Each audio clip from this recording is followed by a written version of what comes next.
We met at a five-star coffee shop where I used to work.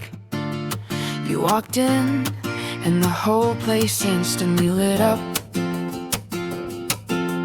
Everyone admired you because you were so handsome. My friends teased me saying I wouldn't dare to text you,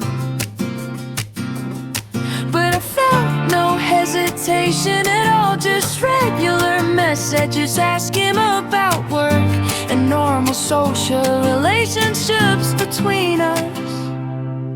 You asked me to go for a walk to talk more easily, so I went out to meet you.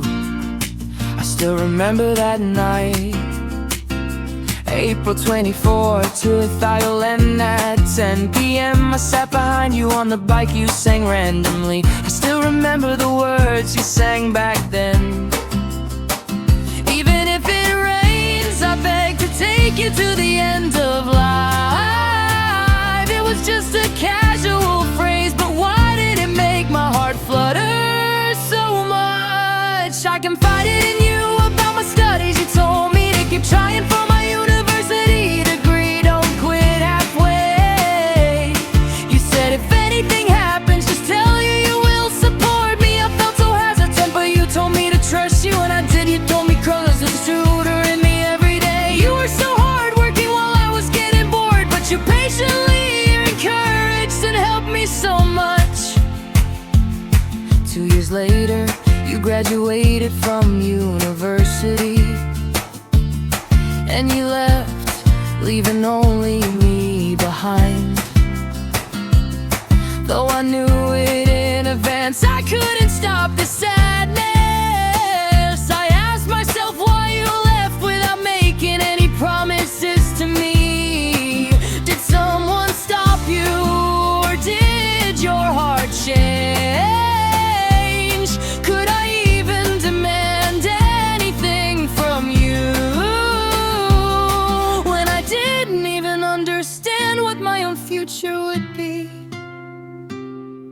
But you went to a glamorous city, happy in a new place with a bright future ahead. You were chasing your dream of starting a business with absolute energy.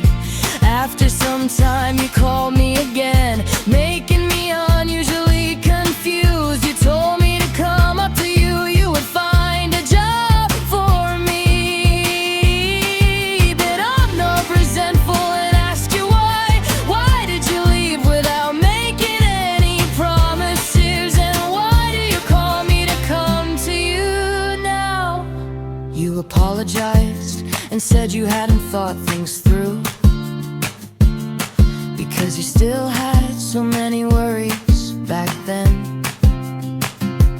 After that call, I understood you had too many secrets in your heart. Was there too much opposition when you were by my side? And only now could you love me openly without any fear. On April 12, 2016, our first aesthetic clinic opened, named Dear H. In 2019, we opened our second branch. Business got better and better.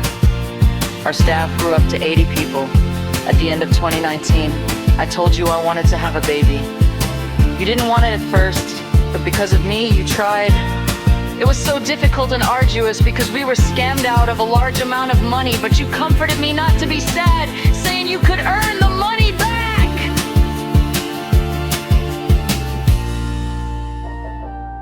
It took a long time after that, when I seemed to have no spark of hope left. I wondered if what I wanted was wrong, so heaven did not grant it. Was I wrong from the very beginning? I told you I could just adopt a child instead, but you were determined that we must have our own baby. And then the good news came the day I went to welcome our child. Happiness burst after so much waiting. Our baby finally arrived. On March 13, 2021, Bon was born. Holding my baby, looking at him in my arms, I was so deeply moved. What a wonderful day when we had Bon. Happiness continued, and on April 5, 22, we welcomed Bin.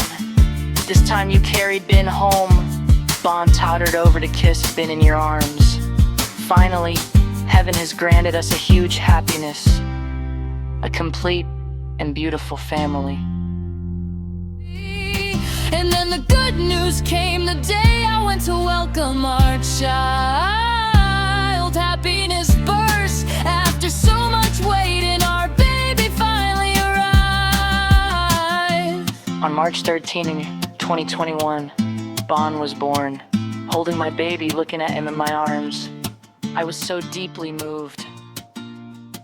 What a wonderful day when we had Bon.